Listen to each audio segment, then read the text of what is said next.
o'zbek tili bayrami, o'zbek tilida gapiramiz. Har bir qadoqda hissiyotlar dunyosi jamlangan. Go'zallik ba'zan so'zda emas, iforda ham yashaydi azizlarim. So'z yurakka yetadi, ifor esa xotirada qoladi. Til bu yurak ovozi. Yaxshi ifor bu xotira ovozi. Go'zallik ba'zan so'zda emas, iforda yashaydi. Ifor orqali ishonch yaraladi.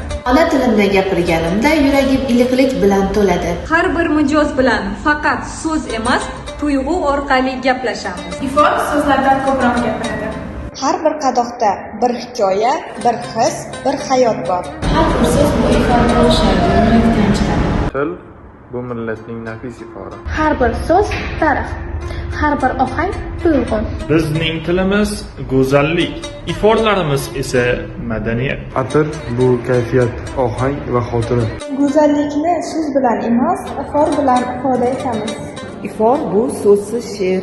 Har bir iforimiz bu kimningdir his-tuyg'usi, atir bu kayfiyat, ohang va xotira.